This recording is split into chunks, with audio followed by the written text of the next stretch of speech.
From Microbe TV, this is TWiP, This Week in Parasitism, episode 226, recorded on December 29, 2023.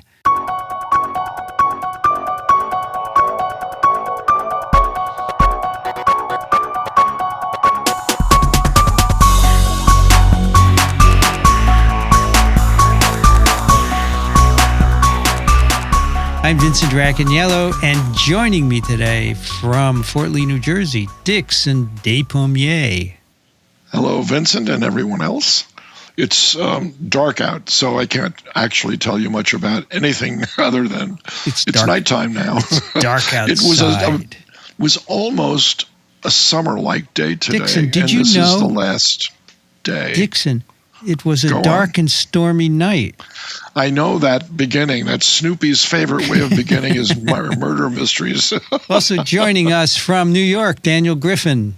Hello, everyone. Big long pause there. Did you want me to talk about the weather, or no? What I will do is I will turn to my first in crew and have them tell a story. What's your bow tie on? Nothing. So we are recording on a Friday. So again, it is one of my sexually transmitted infection bow ties. If you look closely, it's two hands coming together. So it is the clap. Clap. Yep. I actually wear this. I like this one a lot. And I don't know if people know, so initially when I heard the clap, I thought it was like chlamydia or something, right? But apparently it's gonorrhea. And I was talking to Harlan Krumholtz, like the guy up at Yale.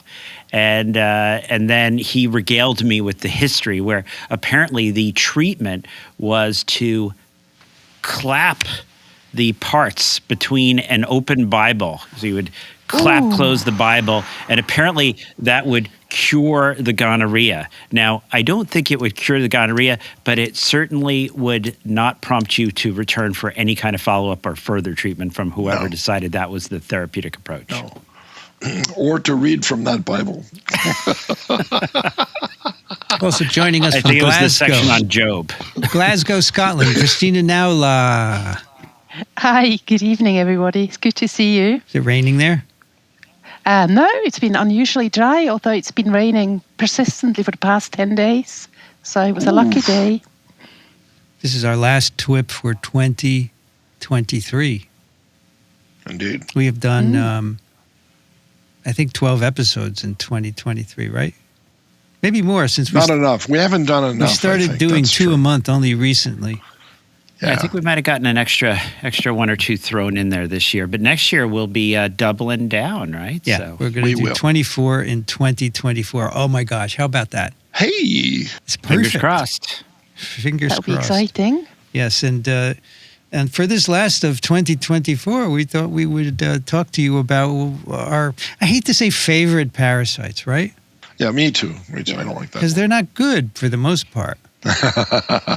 No. Although Dixon would say they cull populations, right? No, they're incredibly essential for ecological process. Without parasites, you would have chaos on this planet. In fact, you can't have life without parasites. That's what I think. So anywhere they look and they find it, they're going to find parasites associated with them. You think without parasites there would be chaos, too many life forms? Well, think of the role they play now, and then you'll understand. Yeah, I think that's right. I was going to say that even with parasites, the world is full of chaos. And it would be even worse. Is that where you... It would be even worse. That's right. If you look in the natural world, let's put it that way, parasites play a major role in how many things can actually live on this planet. I'm trying to think of an experiment you could do to show that you have a system with parasites and then take the parasites out, right? It's so hard because, what are parasites, right? Well, for example, if you had bacteriophages if you had a small section of a stream and there were fish in it with parasites, and those fish stay in a very confined place, you could then remove the fish, remove their parasites, and then put them back and see what happened. Yeah.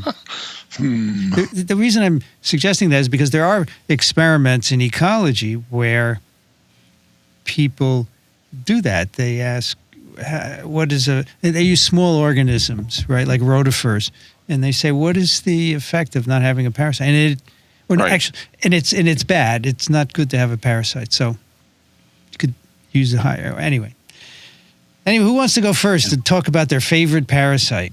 Would that be you, Dixon, or Daniel, maybe, right? Either or. I think we both picked the same parasite, but a different take on it, perhaps. Let's make it not favorite, but Shall we intriguing. talk about malaria for starters? Yeah, talk about We malaria. should. Yeah, let's do We that. should. Okay. We should. That's a really good news story. Let's open so- up. These are the breakthroughs of 2023. Indeed. Yeah, How's that? Yeah, so what I have here, I'm going to leave links into the show notes, and I actually encourage people to sort of, I guess, bite off as much as you plan to chew, or bite off a chunk and then chew as much as you plan.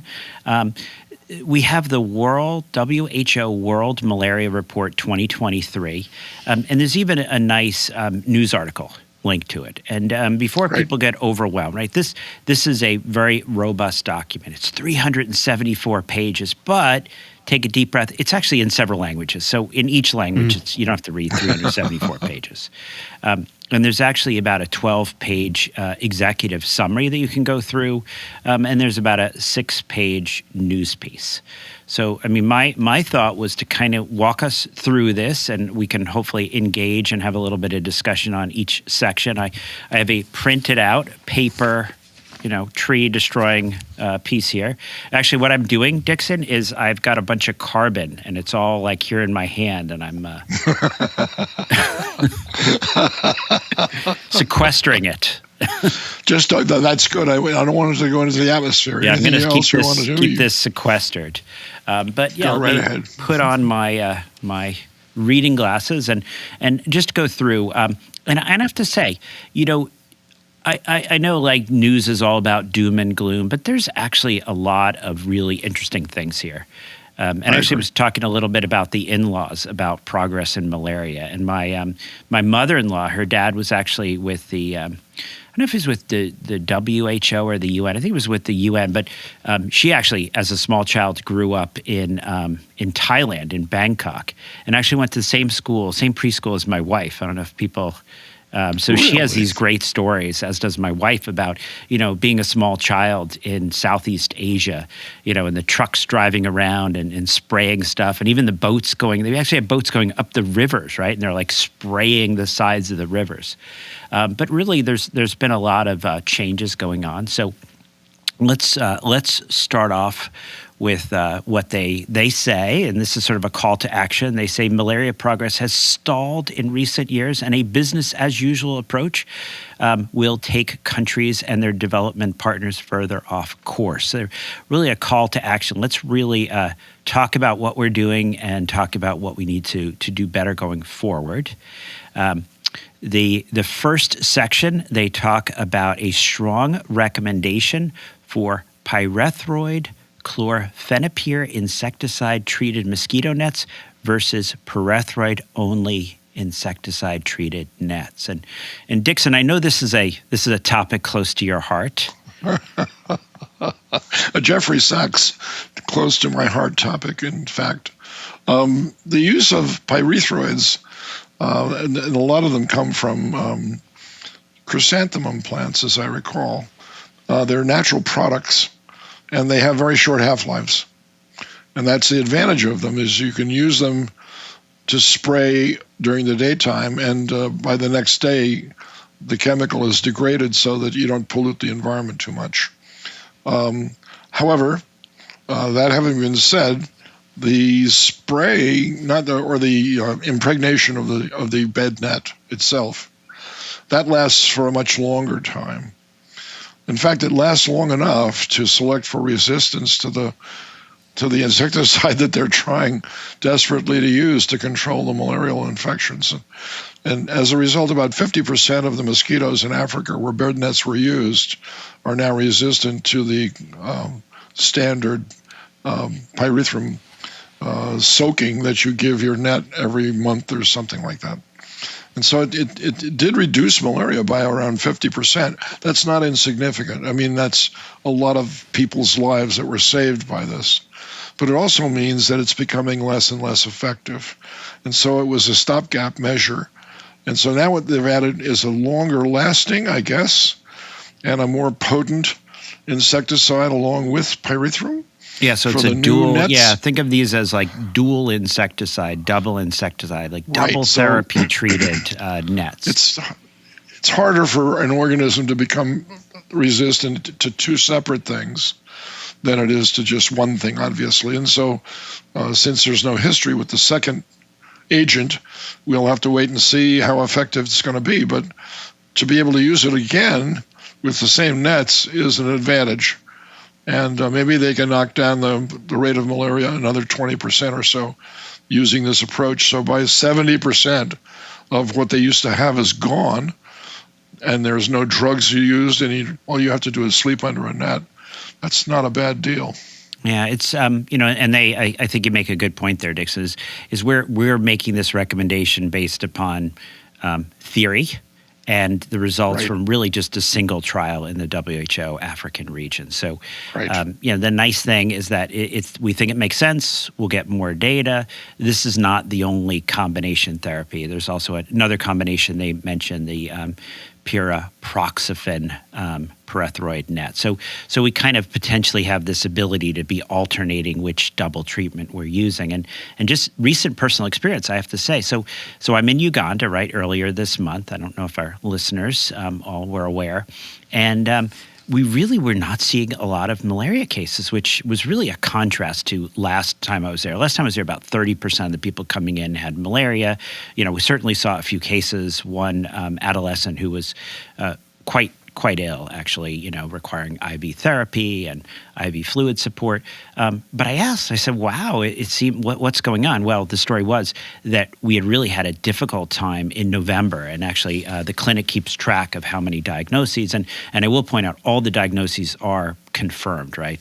You're not just saying, oh, you got a fever and I can feel your spleen. These are either rapid diagnostic test or microscopy confirmed diagnoses.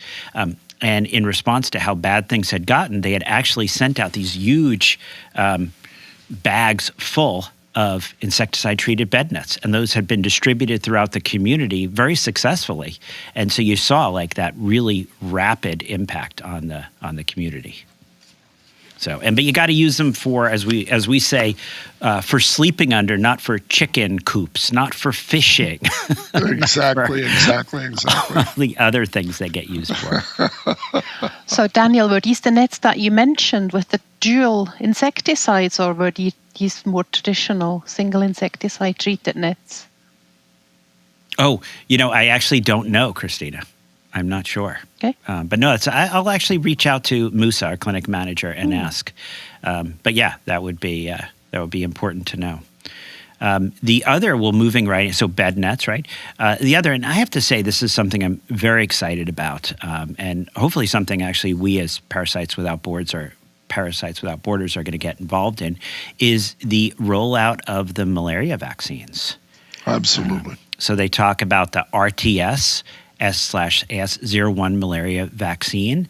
And they also, the WHO recommendation for a second malaria vaccine, the R21 Matrix M. And just to point out, and the R21 is for children. It's for children 5 and under. Right. And there's actually there's a great article I'll be talking about on the ID Pus cast. I don't know how many people go back and forth, but this combination of using, and we'll talk a little bit further, but using vaccination and seasonal chemoprophylaxis, particularly in those under 5, right? Because we talk about, and we'll get to like over 600,000 deaths every year, and those are over 90% sub-Saharan Africa, over 90% children under 5, and so really trying to target. But one of the things I worry about, maybe we could talk a little bit about, is this anti-science movement. Are we going to have issues with education, issues with people being willing to use these highly effective tools? Absolutely. I know, Christina, answer is in your yes. global health course, do you talk much about the growing problem with the anti-science, anti-vaccines? We haven't so far, but I think we really should. I did listen recently to an interview with Peter Hotez on his new anti-science book, and I thought that's definitely something that we do need to pick up. I don't know how big the issue. I know in the UK and in the US we do probably have quite a big anti-science movement, but I don't know what the situation is elsewhere. Maybe, in places where infections cause a lot of death all the time. Maybe it might be slightly different. I don't know. Yeah, I think that's an interesting. Yeah, when you're there, when you're on the ground, where people are like, I was surprised, right? I didn't see much this time, but when I was there in Africa last December, is just saw a case of severe measles in a 2-year-old, and mom had decided not to vaccinate, and apparently there's you've got your phones and they've got access to social media, and some irresponsible person in Germany with an MD degree and a white coat spreading misinformation can actually influence people in these areas. Actually, that is really quite terrifying. Indeed. All right. That's why in my pick, I listed the video that was made by PBS called "The Battle to Beat Malaria." And it's an easily understood, and for those people who speak English, I'm not sure if they have this translated yet into other languages, but it's beautifully illustrated. It's clear. The data are not overrepresented. They say how difficult it was to give 3 injections over a month period to children, just tracking them down and making sure that they keep track of how many injections they've had and their health status. That required a huge amount of coordination. And the University of Oxford has a vaccine center, and there was a woman there, and Chuck knows this woman, and I'm blocking on her name right now, but I listed her as my hero last time we talked on TWiP, because she was the one that was collating the data and following up on all of the missing personnel to make sure that they found the kid that wasn't registered for their 3rd shot or something like that. Those are critical issues that are seldom, if ever, given enough importance to refund programs that require funding at that level, because they say, well, now it's in the hands of the community. They can go ahead and do this. It's actually not in the hands of the community. It's in the hands of the community that knows what they're doing, and that requires training. And I would love to see this video made into several languages which only are spoken in certain populated regions of Africa, which we don't speak. And I'm not talking about French, and I'm not talking about Dutch. I'm talking about a language like Swahili, and there are lots of other lesser known native languages that you could think of. And you need social marketing at that level in order to get this word out, because people are not going to read much because they're not literate, but they can see. And seeing this is believing it. It's a wonderfully produced show. And I was stunned by the simplicity of the concept they had developed. Maybe you want to talk a little about that, Daniel, the difference in the vaccine that didn't succeed first versus the one that did? Yeah, we should. Well, we'll talk about the 2 vaccines. Actually, let me go a little bit about efficacy, because there are 2 vaccines. So there's the RTS S/AS01 vaccine, and this efficacy did not break that goal of 75%. So it has a certain amount of efficacy. Right. It's different in different areas. It also, it's about $6 a dose, which may not seem like a lot, but you start, adding up the billions of people that would benefit, the multiple doses. You're talking about billions and billions and billions of dollars. The R21, which I'm sort of more excited about, this did, and we'll talk a little bit, this did surpass that 75% efficacy. It's also less expensive. It's about $2 a dose to make, and I don't think anyone's going to try to make money. This is going to be one of those where things are being produced and distributed at cost, at least at this point. Exactly. and that was really it's this viral-like particle where you're just really cramming all these antigenic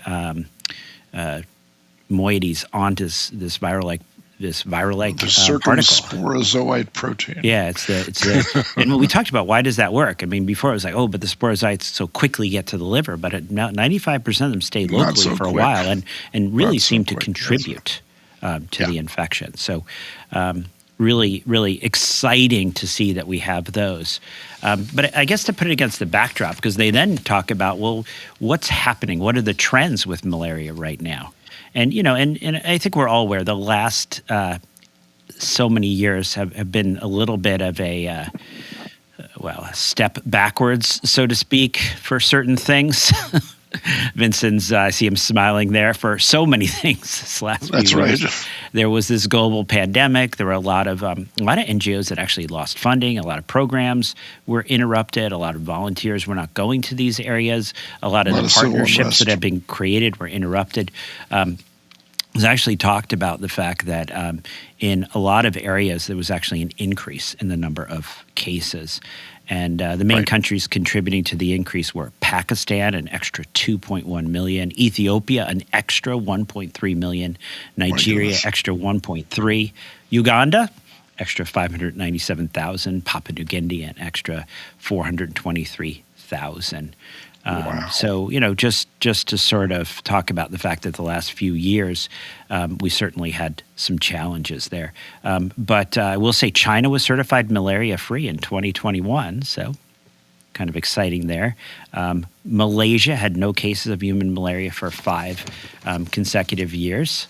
So despite despite the no-lessy malaria issues that were happening previously, actually, China was where I had my first really negative malaria prophylaxis adverse effect. Those night terrors with the once weekly. So now I can go back to China and not worry about my night terrors.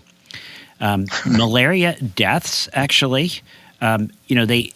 Just to go back, because I want to give ourselves a little bit of good news here, because I'm going to say last few years, a little bit of a bump, but let's go back to 2000 where, we had almost 1 million deaths. So 864,000 deaths in 2000, drops to 586 by 2015, really a lot of success with some of the initiatives there. And then we see a little bit of an increase, right? So probably 2022, we're back above 600,000 a year. So there has been an issue.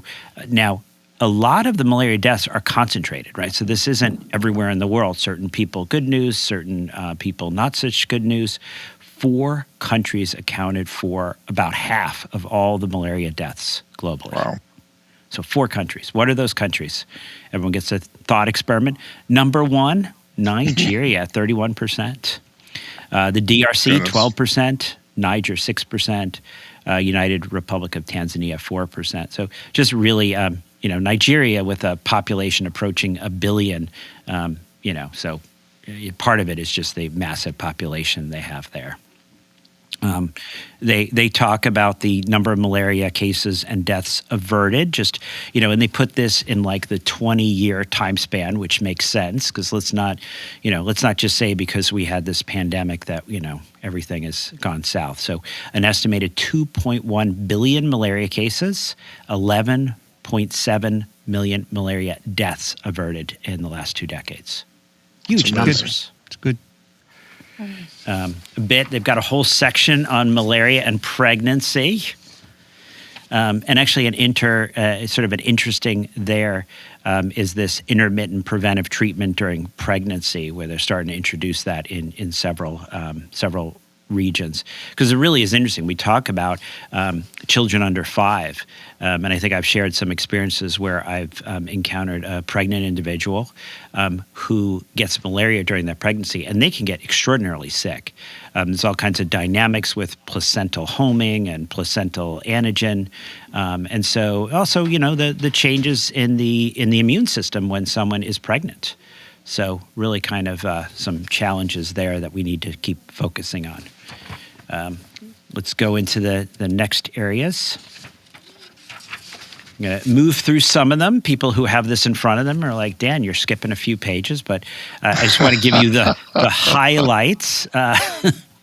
Because also I am focusing a little bit on the rosy aspect. Manufacturers' delivery data for 2004-2022 show that almost 2.9 billion insecticide-treated nets were supplied globally. Wow. And 2.5 billion were distributed in sub-Saharan Africa. So really, really impressive. It's huge, right? Almost 3 billion nets distributed there. This is also very positive. The percentage of the population sleeping under an insecticide-treated net has really increased. And just give you a sense, 2% to 49%. For those high-risk kids under 5, over 50%. So from 3% up to 56% of these highest risk kids. And those pregnant women, also 3 to 56%. So we're really, not only are these great numbers, but we're also doing a great job of targeting the highest risk individuals. Does it say exactly how that was accomplished? So it's been a number of programs, right? A lot of this is actually driven by donations, but there also are certain areas where they will sell the nets. I think this is interesting. There's a program in Jinja, Uganda, where they sell the nets, not for a lot of money, for like about $1 or so a net, but in certain areas, having to pay for it makes it more valuable. Sometimes if you're given it for free, depending upon the cultural dynamic, it might be like, I don't know about that. So really interesting. So it's been a combination of different efforts. I think we're just giving them away free in Baduda. But in Jinja, you're paying $1. Well, if you had to pay $1, I don't think you'd get them in. I think you'd get them in Baduda. Daniel, I never saw anybody accept a free book from us and then just throw it in the trash can. No. Hopefully not. No, they wouldn't dare do that. No, but sometimes you can give something away for free and people really value it. Yeah. Yeah. Also, and I think this is important to talk a little bit about diagnosis and treatment. And this is going to be interesting. So first they start off by, the big number, 3.9 billion rapid diagnostic tests for malaria were sold by manufacturers in just the last 12 years, with 82% of those headed to sub-Saharan African countries. Really impressive. One of the sort of warning things to point out, and we'll talk a bit of sort of the things to be concerned about, is we're starting to have some of these malaria parasites that are false negative, right? So they actually have deletions that we'll talk about. Also, a lot of ACTs, artemisinin combination therapy treatments. National data in the last 12 years show that 2.5 billion ACT treatments were delivered to health service providers to treat malaria.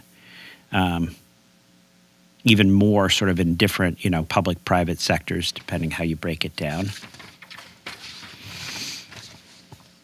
And then progress towards milestones. We're not doing as well as we thought we would be doing.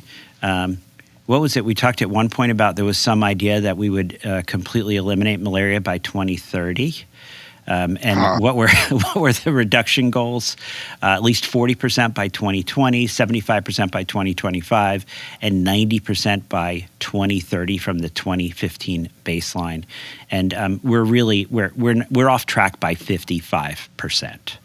So. Not doing, and what are the challenges, right? So, one, they talk about the parasite deletions of genes, right? So that histidine-rich protein 2 that we test for on our rapid test, we're actually seeing P. falciparum parasites that escape detection by the RDTs because of a deletion there.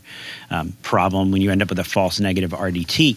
And unfortunately, what I'm seeing in a lot of areas is people are moving towards more use of the RDTs because think of the expense of an individual trained and spending 30 minutes per slide really is what you're supposed to do if you're doing a proper microscopy diagnosis of falciparum or other malaria infections, other plasmodium infections. So it's a lot easier to buy a bunch of these little things and poke the fingers and wait 15 minutes than it is to train and then actually salary a microscopist. But as we see, that's going to be important.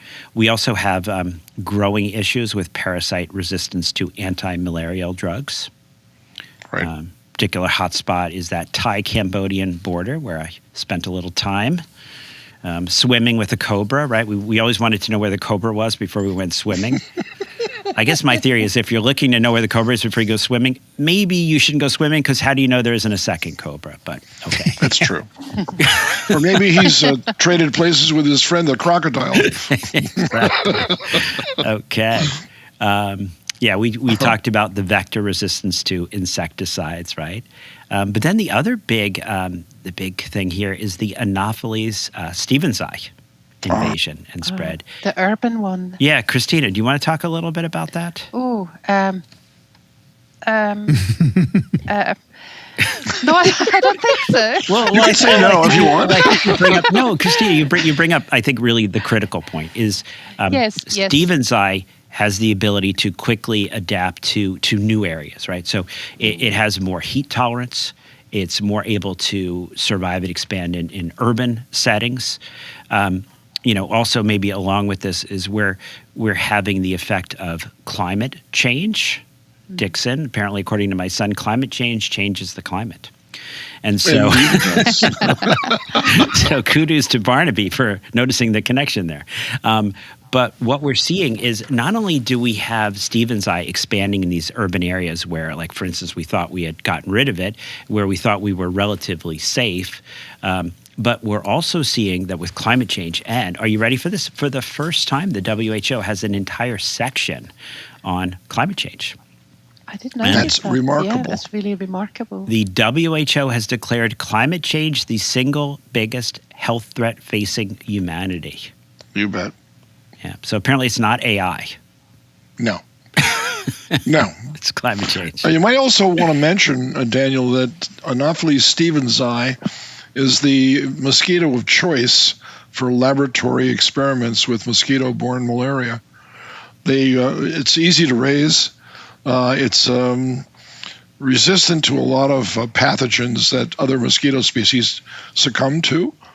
And there are, believe it or not, at least when I was at Notre Dame, and they were raising Anopheles stevensii, along with Aedes aegypti, of course, there were a lot of escapees.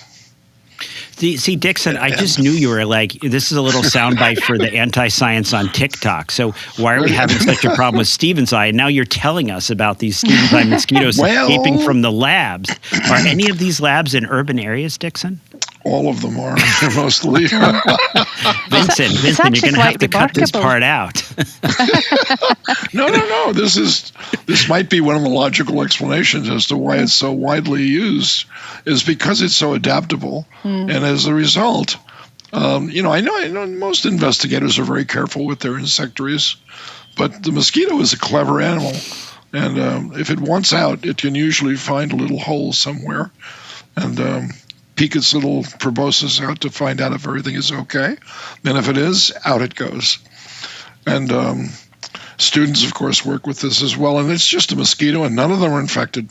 So there's no risk of transmitting a disease. Mm-hmm. And so that there is some casual behavior associated with that, which I will, I could tell you about in many situations where I would come into the lab, not my lab, but the lab upstairs from where I was working, and the investigator had his entire arm bared and sitting on the top of the cage of female mosquitoes, and they were all feeding on his arm. Wow. And he was totally allergic to the bite. He didn't even feel them because he had done it so many different times. Because sometimes they didn't have mice, sometimes they didn't have rats. Okay, I'll do it, that sort of thing. Yeah. That lets you sort of realize that insectaries are not like P3 facilities for viruses, for instance. Yeah. They're not. And they should be, but they're not. Yeah, I'm not saying... Go ahead. Yeah, I was just going back to the stevensii, actually. I've been looking at the map. I don't know if you've seen the map. And that report that we're looking at is actually really remarkable. So between 2012, when it was first seen in Djibouti, and now we see it on the entire continent. So the mosquito has been found in Ghana and also in Nigeria, in the western parts of Africa. And I'm sure that's just because people look there. So I assume, he'll be in many other places as well. So it's quite remarkable Right. how fast this mosquito actually spreads across Indeed. a vast, enormous continent.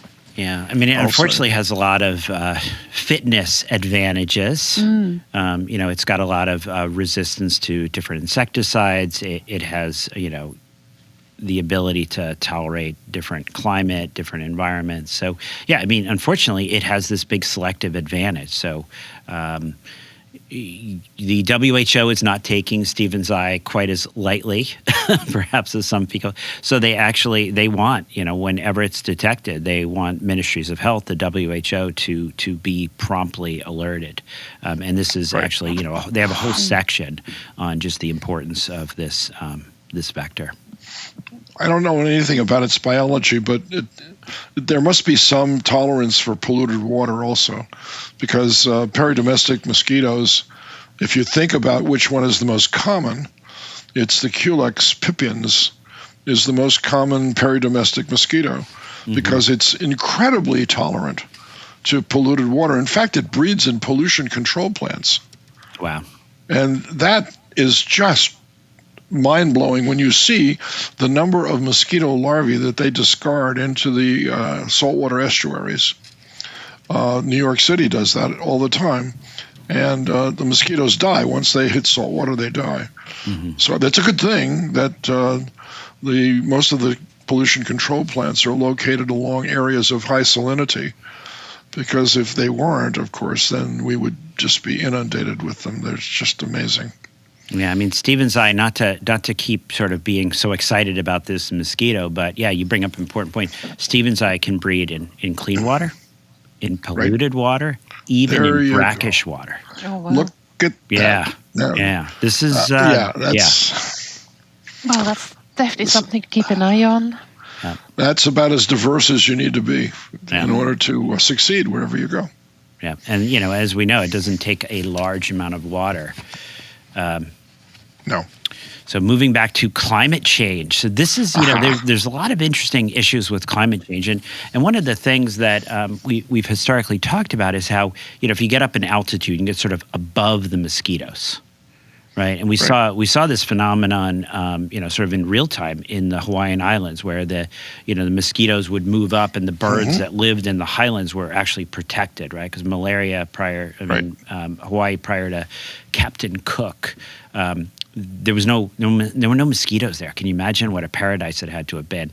And then when the mosquitoes came in, okay, for us it's unpleasant. Well, maybe more than unpleasant, as we keep talking about with malaria, but the bird populations, right, were decimated.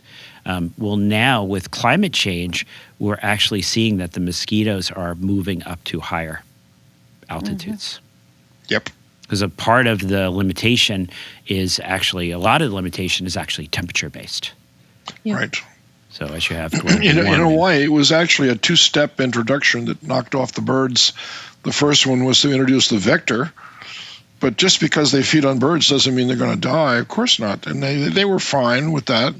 And then I don't know who did this or how it was done, but bird malaria was then introduced many years later. And once that happened, the vector was already there, and the next thing you know, we were losing genera of birds, not just species. They lost 5 different genera of songbirds as a result of that. Yeah, I mean, a lot of we've talked about this, is that a lot of migrating birds will migrate through areas where there's malaria, and then they'll get it, right? And they'll go to the extremes. They'll go to the Arctic. They'll go to Antarctica. Right. It doesn't matter. There's no mosquitoes there. So the fact that they're like, Plasmodium parasitemic, it doesn't matter. But then they stop in Hawaii. There's a vector. They get bitten by that mosquito.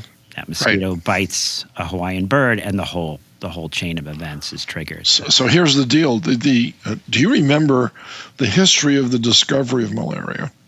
Involved Sir Ronald Ross and some Italian workers also. And Sir Patrick Manson advised Ross to work on malaria while he was an intern in India, serving out with the British military. And he chose bird malaria. And of course, we work with canaries. The vector for that is Culex. It's not Anopheles, it's Culex. So he got credit for discovering the transmission of malaria by a mosquito. And for that, he got a Nobel Prize. But the Italians, having tried many, many times to find the vector using Culex mosquitoes as their guide, they extincted the mosquito, the Culex genera, from around Rome, trying to come up with a possible vector. And the next thing you know, for human malaria, they were interested in. The first time they tried Anopheles mosquitoes, it worked. They didn't win a Nobel Prize, but they should have. Yeah, you say the Italians. We should probably say Giovanni Battista Grassi before. That's and the colleagues. Because I have to say they were less than impressed that Ronald Ross got a Nobel so Prize. Ronald Ross, he became the editor-in-chief for the British Medical Journal, and he was the one.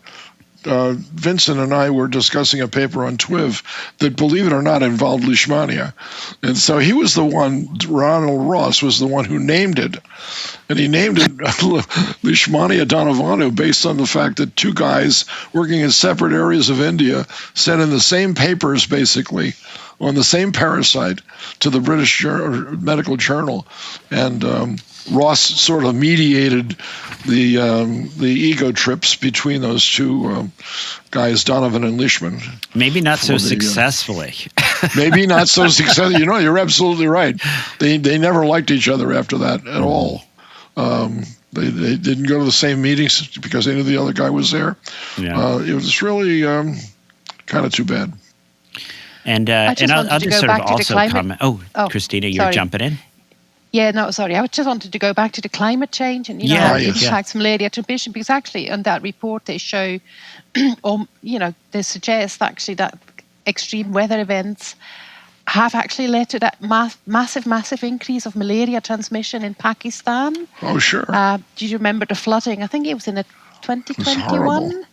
And then, that has obviously provided more breeding grounds. Yep. And then also obviously reduced access to healthcare because a lot of the communities were cut off and weren't able to get treatment. And there was a typhoon, when they call them typhoons, but they were actually hurricanes, that actually deposited Aedes aegypti mosquitoes from Cambodia and Laos into Thailand and introduced dengue fever, which was never there before that event. And that was one big climate change issue that it's still going on everywhere. Isn't typhoon in the Pacific, hurricane in the Atlantic? I don't know. You're a sailor. You tell me.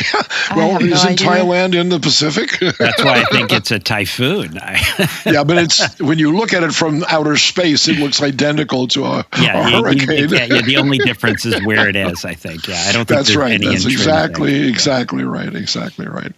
Yeah, and and I'm glad you bring up the extreme weather events, but even the not extreme, the gradual change in the predictability and timing of the wet and dry seasons. So, historically, when I would go to Uganda in December, it was like right after the end of the rainy season. It was the beginning of the dry. It was a perfect time to go. It hadn't gotten too hot yet. It also was kind of fortuitous, the timing, because December is when a lot of people are out celebrating, right? It's the holidays, the kids are home from school.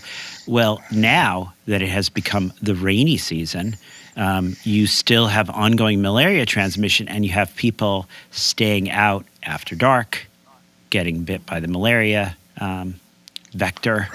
It's it's really, So the climate change, they talk about the fact that, still more to learn and et cetera, but I think the connection is pretty compelling. Yeah.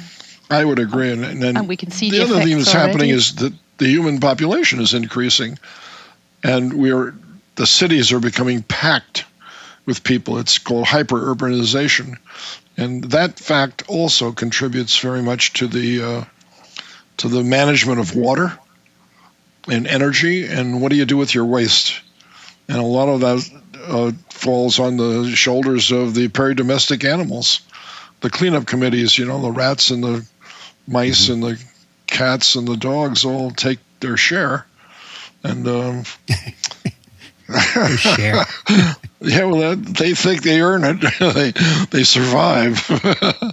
So it's becoming the natural world is moving from where it used to be. It was displaced, and now it's adapting to this displacement, and that's what you're really seeing now. A lot of adaptation. Some guy was on a show one of the nature shows the other night, and showing the role that wolves have played in managing wildlife, because they were introduced. I know, Daniel, you're passionate about that because your mom was involved in a project in Yellowstone Park, right? Yeah. So this guy is a nature photographer living in the Teton Mountain area of, like Jackson, Wyoming. And he gets in his car and he goes down the road, and he knew he would find this animal there, so he didn't want to say anything at the point. And then all of a sudden you see all these irrigation devices spewing water all over the place, and they're still within the national park.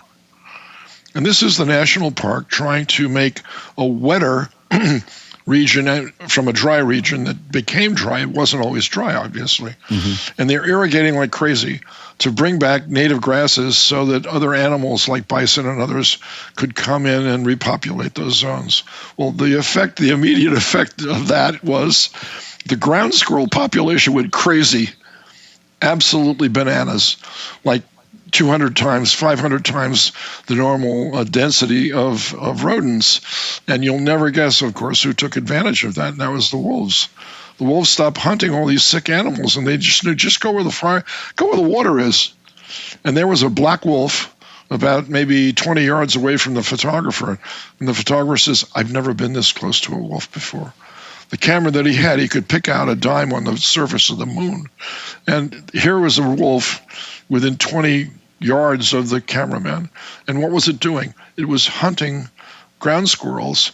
It was killing them. He photographed about 10 events that happened. They swallow them whole, and they don't digest them. Oh. And when they go back to their den, they regurgitate all of that food, and the babies benefit. So they knew this was happening only in this particular region, and for all the rest of Yellowstone Park, the wolf populations are actually going down. This was one place where they were going up, and they wondered, what's the difference? And we're actually engineering this by just wanting to grow more grass for other animals. Well, there are these little animals also, and they took advantage of it first. Then the wolves just moved in and cleaned up. Wow. That's happening in nature all over the world. That's they would call that a parable for what's happening with climate change everywhere. And it's not just wolves, it's all kinds of other animals, like peridomestic tigers. They showed peridomestic leopards walking through populated cities like Mumbai, and they've adapted to the area, and they're not seen because they only come out at night. Mm-hmm. And what do they eat? They eat the stray dogs. Yeah, what does Nels call this? Human selection. Yeah, well, yeah. with how many billion of us on the planet, we're clearly involved in evolution. No question. We never stopped being that way. I mean, we domesticated dogs and cats and stuff like this. We should probably learn how to domesticate ourselves as well. Not happening. We don't. We don't do too well at that level. No, we can't, Dixon. We. So there'll always be these stories. Well, speaking of dogs, another story about. You're not finished with malaria, though. I don't mean to. We're not done, and I see Christina waiting with all kinds of ideas that once she finishes her coughing fit there. You have one of those cough things like Vincent has? I don't know. Still the same cough that I had 2 weeks ago. So it's just, one of those long-standing visitors. Goodness.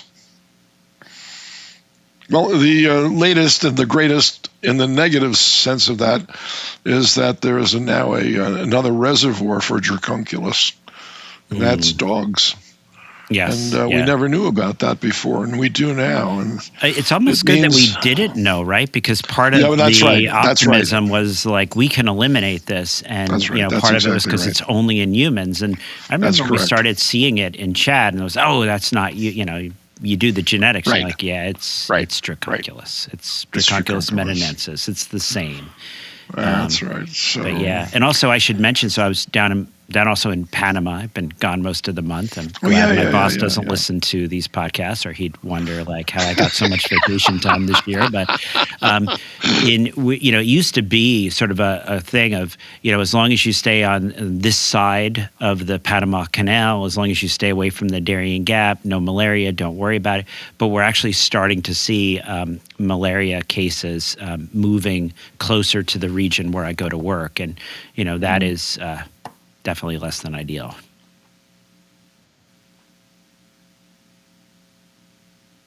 All right. Well, so that was my my malaria section. But to say I'm very optimistic. I am really excited about the new vaccines.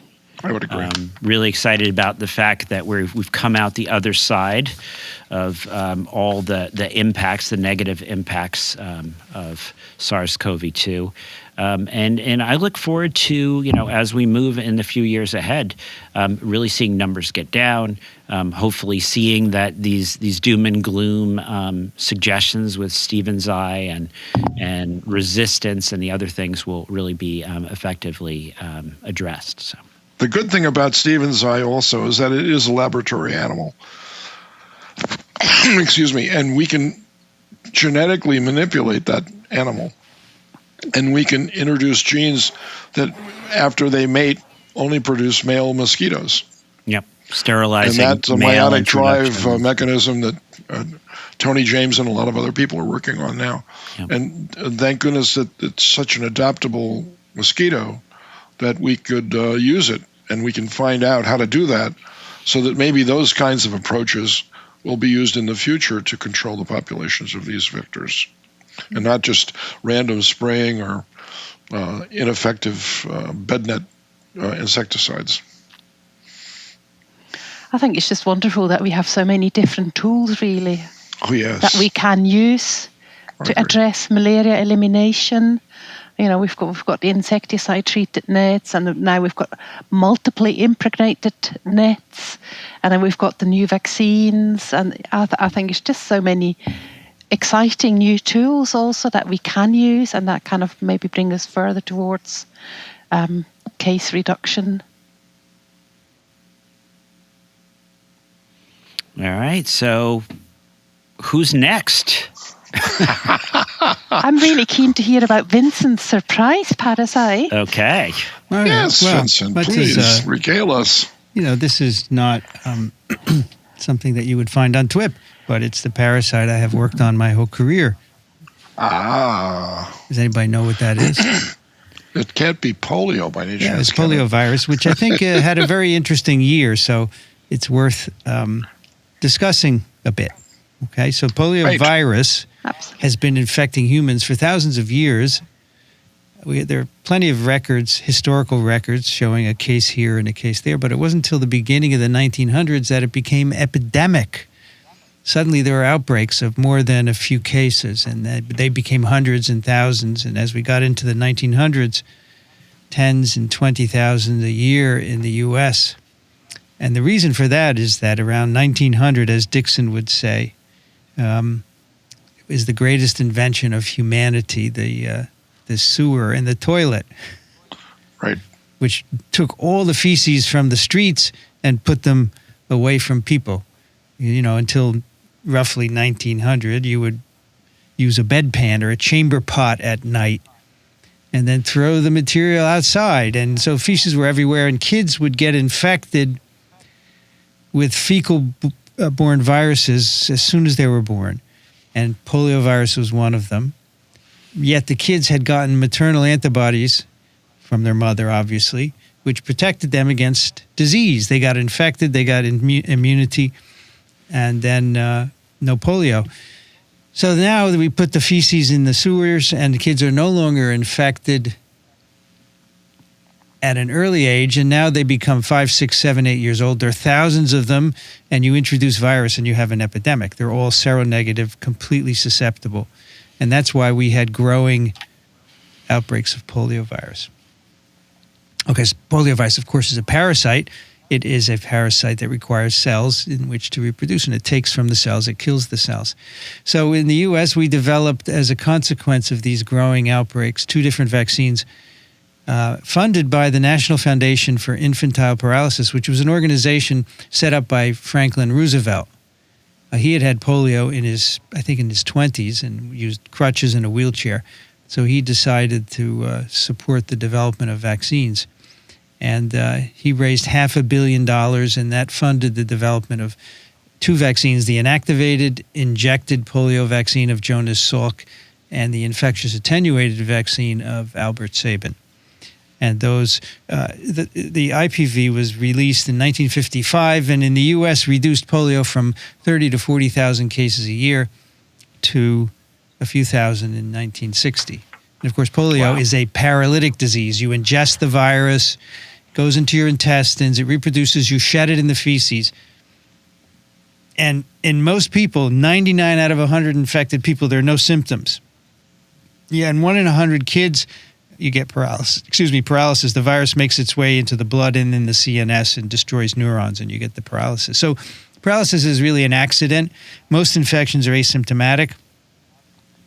And because of that, it cannot be eradicated. You cannot eradicate a virus where 99% of infections are asymptomatic. Smallpox was eradicated because every infection is symptomatic. So you see a child with smallpox, you know that is the kid in the area with the virus, and you immunize around it and you can contain it. Yeah. But if you see a kid with polio, there's 100 kids around that kid with virus, and you can't hope to get rid of that. Anyway, the vaccine, IPV, was used in the U.S. until the 1960s. Then we switched to the oral vaccine of Sabin, which the advantage of which is you took it orally. It reproduces in the gut. It mimics natural infection and gives you a nice mucosal immunity, and then the virus is shed. And that virus led to the eradication of the disease in many countries when used in mass campaigns, as Albert Sabin had envisioned. But what we found out very early on is that virus, the Sabin vaccine viruses, are attenuated. They don't cause polio. They are less fit viruses. When they enter your intestine, they begin to reproduce. They become more fit by accumulation of mutations and by recombination with other similar viruses that we all have in our intestines. And so 1.5 million kids will get polio from the attenuated vaccine. For that reason, in the U.S. in 2000, we switched back to inactivated vaccine because it was no longer acceptable to have that risk. I think it was never acceptable, frankly, but we did switch, and now the U.S. uses exclusively IPV, which is injected.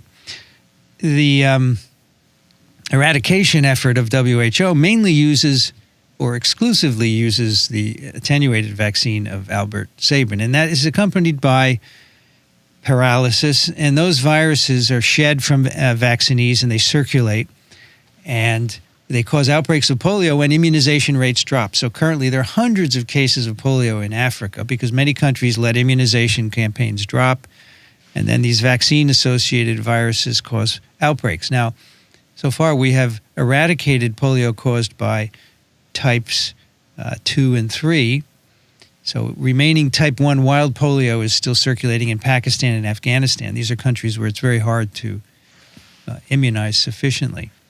But the vaccine-derived viruses of mainly type 2, but also type 1 and 3, they continue to circulate. And if there is a drop in immunization, then you have outbreaks. And the response of WHO to an outbreak is to go in and immunize with OPV, which introduces more circulating virus and simply compounds the problem.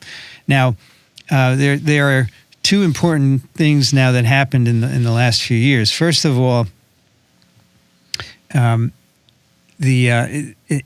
type 2 was declared eradicated in 2016, and most of the outbreaks were caused by type 2 vaccines. So the WHO decided, let's take type 2 out of the vaccine. So they started giving kids divalent OPV, which is types 1 and 3. So what happened was that the amount of type 2 paralysis decreased for a few years. And then suddenly there was wild type 2 detected in Nigeria, in the northeast, in a province ruled by the terrorist group Boko Haram. And the WHO went in to quell that outbreak with OPV2, and that reintroduced OPV2 and then resumed the type 2 associated paralysis. And by then, of course, we had stopped immunizing generally with type 2, so there was now a large immunity gap to type 2, and so there were more and more outbreaks of type 2 throughout Africa. Now, type 2 vaccine-associated viruses are causing more polio than anything else at the moment. So a number of years ago, efforts were made to genetically modify the OPV type 2 strain so that it would not cause paralysis. And a modified OPV2 was made. It's called NOPV2. It's been used throughout Africa. Over 800 million doses have been used. In animals and in humans, it looked more stable, but once it was given to so many kids, it turns out it paralyzes kids at slightly less rate than the parental OPV2, but it still paralyzes them. It's not the solution to the problem. And compounding the issue is that in countries that use inactivated vaccine, like many European countries, the US, our intestines are still susceptible to infection. So viruses can circulate in those countries, but they don't cause paralysis. And we saw last year a case of paralysis caused by vaccine-derived type 2 in Rockland County, New York, in an individual who had not been immunized. And the reason is that those viruses are circulating in people here, and we don't know it because they're all vaccinated. We don't check in the sewage to look for polio viruses. So now CDC is doing limited testing of wastewater in the U.S. So where does it leave us? So, there's a campaign now to eradicate polio, the disease. This is a problem because the eradication is using OPV. So as long as you use OPV, there will be cases of polio caused by that virus. And the Gates Foundation is putting billions of dollars into this. They spent $3-4 billion on genetically engineering NOPV2, and in my opinion, it's a failure. So what are we going to do? We may be able to eliminate type wild poliovirus disease, but as long as we use OPV or NOPV, we are still going to be having vaccine-associated disease. And so Vincent, with the new moratoriums, I guess, on polio research, are we allowed to say, okay, the NOPV didn't quite get what we wanted, it's better, but it still fails, it still reverts? Is there any way to say, well, let's go back to the bench and let's make an NOPV2 second generation? Or we've sort of decided that we're not going to allow people to do that? So the problem is when the NOPV2, it's modified in 2 different places in the genome, right? Mm-hmm. Or 3. As soon as that virus gets in our gut, it recombines with other entros, and those changes are gone. So you can make as many modifications as you want. So it's just undoable. It's not doable. And the lesson is that for polio, an attenuated vaccine is not going to work because we have all these enteroviruses in our guts. Yeah. The solution really is to use IPV globally. At least 1 dose of IPV. Then you could give OPV if you'd like, because then you would reduce the ability to cause paralysis. But, most countries don't have the infrastructure to do that. It's expensive. You need needles. You need people who know how to use a needle. So, the Gates and the press and the CDC and WHO are really gung-ho, say, we're going to get polio this year. We're going to get polio this year. But it's really false optimism, because as long as you're using OPV, any kind of OPV, you're going to have polio.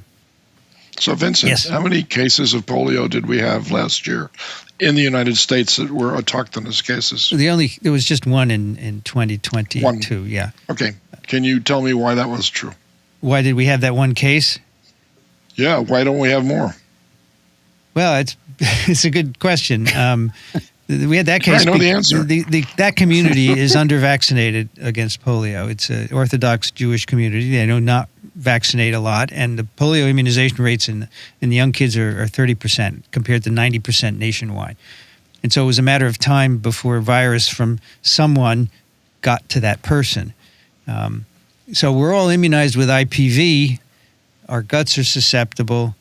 There aren't that many communities of under-vaccinated people in the U.S., and that's good. Most of the U.S. is vaccinated, and so that's why we don't have many cases. But in Africa, whole countries will stop immunizing, and then you have an outbreak of many dozens of cases, right? Isn't there another reason, though? And that is we have the world's greatest sanitation. Well, you can have great sanitation, but Exposure. if people don't wash their hands, they're going to transmit the virus, right? No, I understand that. But in the United States, we have two things. Yeah. We have great vaccination rates, and we also have wonderful sanitation. Yeah. But in Africa, you could have wonderful vaccination rates and no sanitation, and you'll have polio forever. So the sanitation is the key. And that's the one thing that no one is willing to spend money on. Well, what do you mean by sanitation, though? Just making sewers, for example? Closed loop. Yeah, exactly right. Exactly right. Modern water treatment facilities that also remediate the polluted water back into drinking water. Yeah. And we can do all of that. Yeah. And in fact, we're doing it. We're doing it out in Orange County, California. I was thinking, right, like what we had is, someone comes from overseas, they've got the polio virus shedding in their feces. They go to the bathroom, everything's good, except for the fact that they don't wash their hands, and then they're involved in the big barbecue. Actually, that was a chain of transmission. So, if you keep having oral, the polio virus out there, and you keep having people that are shedding it in their feces, people don't, I don't know if you know this, Dixon, but I've gone to some of these like large public restrooms and not everyone effectively washes their hands. It's true. No, you're quite right on that one. But the point is, they even have a sign, right? Restaurant workers only. The rest of us, I don't even think we have to. That's right. So the point is that Vincent raised his hand. He said, one single case. Yeah. In an Orthodox Jewish community. But that's here in the U.S. worldwide. Are you willing to spend? Are you willing to spend $2 billion more so that there are no cases? No, I don't think. Well, not in this country. I think the money has to be spent where the cases are the most frequent. The problem is, Dixon, most of the cases are caused by the vaccine now.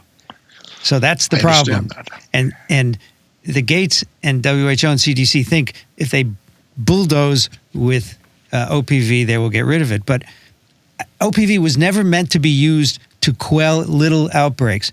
Sabin envisioned it would be used in mass immunization campaigns, whole continents at one time. And then everybody's immune, so it's very hard to get vaccine-associated disease. But we don't do that.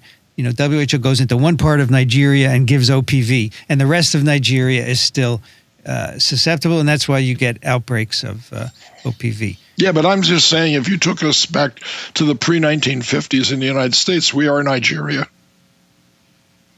We had a lot of transmission, for sure. We did, with no vaccine. Yeah. Then we still had a lot of virus. Yes. But our sanitation has improved tremendously since then. No, I'm not sure about that. People still don't No, it has. People still, but Dixon, I'm not talking about.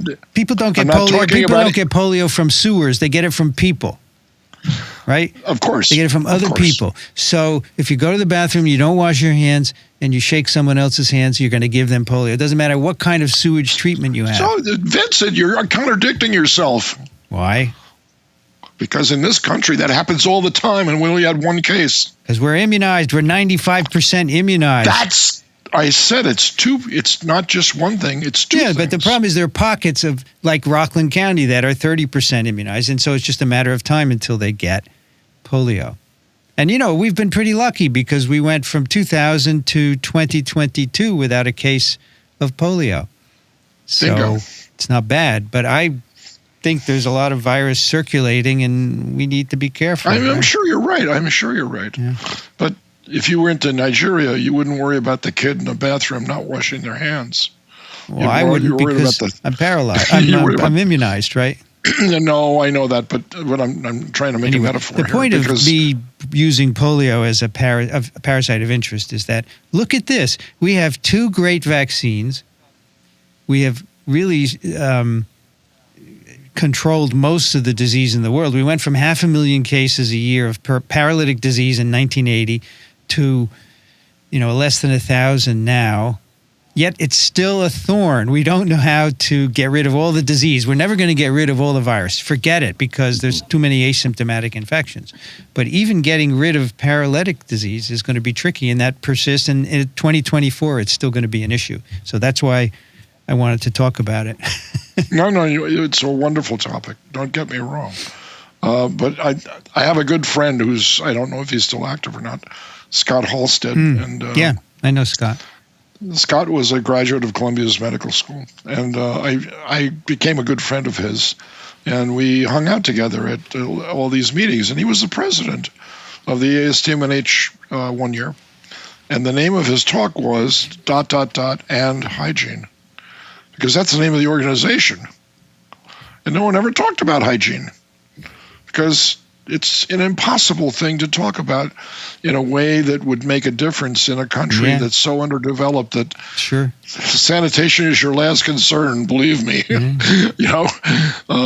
won't get rid of malaria by good sanitation. You won't get rid of, you can list a lot of diseases that won't disappear as a result, but you can name a whole bunch that would. Yeah. I guess the interesting thing with polio is the example is polio, polio probably was, historically a rare thing, but it really was a result of modern sanitation, right? Yeah, absolutely. You had a sort of spot here, spot here. Totally. That's right. Totally. That's right. That's it. It is a disease of modern sanitation. Absolutely. That's right. And so we're still with it after all these years. The vaccine from 1955, this is 2023. We are still trying to deal with it. So, how do you explain the fact, though, Vincent, and I will raise this as a theoretical question, how many anti-vaxxers do you think there are out there in the United States? I have no Ask idea. Ask Peter Hotez, he'll tell you. It's not an insignificant number. No? No. So do any of those people show up with polio? Well, they'll no. say that they get polio vaccine because they know better, right? Do they say that? Yeah, they say that. I once engaged an anti-vaxxer years ago, and she said, "I'm smart enough to know that my kids should get the polio vaccine. All the others, this is a ridiculous thing to say." But Dixon, I always say the anti-vaxxers don't know anything about the problems with polio vaccine because they don't read. They don't. They don't read. All they do is listen to the pundits, right? Because if they read, they would know polio OPV is a problem. It's not frequent, 1.5 million, but I don't think any number of paralyzed kids should be a problem, right? Should be acceptable. It's not ethical to paralyze one kid with your vaccine. If you can prevent it. Because you have a vaccine that does not paralyze in the name of IPV, yeah? That's right. That's right. The thing is, when I was younger, in my early careers, I thought it was perfectly fine to use OPV. Yeah, you take the risk. But now I don't accept it at all. I mean, I guess my thought has matured over the years. I do not find it acceptable. And it's interesting. Kostya Chumakov, who was at FDA for many years and worked on polio, I had a podcast with him months ago, and I said it wasn't ethical. He said, it's better than the old OPV. And now, 2 weeks ago, he wrote a letter to Science saying it's not ethical to use a vaccine that paralyzes kids. So, all you have to do is think about it for a while and you agree. Yeah. No, I think it's actually... Or listen to Paul Offit. If you think about the financial, because that's what people claim and say, oh, it's so expensive and we have to set up cold chain and it's injectable. Yeah. We talked about how climate change is this big existential threat. I would say anti-science and the anti-vaccine movement is an existential threat. And we need to be ready to spend billions of dollars, and paralyzing, a few hundred kids every year, that is fodder. So I think we need to rethink our priorities, and we need to find those billions of dollars to move to IPV and stop paralyzing kids with vaccines. Yep. So that's my parasite. Thank you, Vincent. It's really good to have a wee excursion. Yeah. So are we done? Is that it for today? We have solved all the world's problems. Well, not quite. I've still got a wee story, but I can make it very short. Okay, go ahead. No, you got time, Christina. Okay, so I suppose it kind of maybe follows on from Vincent's story about polio, is if you take your eyes off the ball, bad things are going to happen. Yes. So I found this article, it's actually not been published yet, but it's going to be published in the January edition of Emerging Infectious Diseases. And it talks about the re-emergence of human African trypanosomiasis caused by Trypanosoma brucei rhodesiense in Ethiopia. And so I thought that would be really quite interesting to bring up. In this paper, the author report 4 cases of human African trypanosomiasis in Ethiopia that all occurred in 2022, and it presented typically, with fever and headaches and some other maybe not very clear signs and symptoms, and they all were acutely malnourished, and they also experienced loss of consciousness, and they did also have altered sleep wakefulness patterns. So really quite typical cases of trypanosomiasis. And unfortunately, there was no treatment available for the first 2 patients, so they died. And the third patient died as a result of melarsoprol-induced encephalopathic syndrome, which is really sad. But then the 4th patient was successfully treated. And actually the parasite identified in this situation, in this outbreak, was Trypanosoma brucei rhodesiense. And there were very, very few cases, actually. I looked the numbers up on the WHO, and I think there were 38 cases altogether of confirmed Trypanosoma brucei rhodesiense cases on the entire continent. So, that these 4 numbers are quite a large number, really. So probably something that we need to be concerned about. And actually, that's in the context of a country where there have been no cases of sleeping cases for more than 30 years. So there was no surveillance for the infection, and there was also no case reporting system in place. And obviously, because there was maybe also a lack of awareness in health professionals, so that probably contributed to the really negative outcome in these cases as well. So I don't know how much more detail I should provide, but I think it's just the take-home message really is, that there is evidence for ongoing transmission of sleeping sickness in a country where we thought there was no sleeping sickness. And I think really going forward, it's really important to raise awareness in health professionals, but also the population, and also to re-establish a surveillance and reporting system so that we can maybe detect or establish the full extent of this outbreak and to ensure prompt diagnosis and treatment going forward. So really, we just can't take our eyes off the ball ever, really. You feel quite safe, really, in that you've done a really good job at eliminating an infection. But, it's still there. Yeah. And this is in a region, in southwestern region of Ethiopia, which borders South Sudan and northern Kenya, and the area is surrounded by a river system, and tsetse flies are really abundant. And by Uganda. Cattle use the river for drinking water, and it's also close to a national park with plenty of wildlife. So really, we really have all the ingredients for a future, possibly larger outbreak of sleeping sickness. So, I thought it would be good to maybe give a little cautionary tale of just never forgetting surveillance, or don't forget the old diseases because we don't see them. Just when I was going to head there to see the ostriches and the giraffes, I must read. Yeah. Keep the windows on your vehicle closed. Yes. Yeah. Okay. And then I have a really tiny story, which I just thought was really funny. So I don't know if you've been keeping up. I don't know. Weird sea creatures always kind of, they attract I just find them quite fascinating. From the land of Loch Ness. I know, I suppose so, yeah. Although they're not the one that I spotted was much tinier. So, so this is really a short report.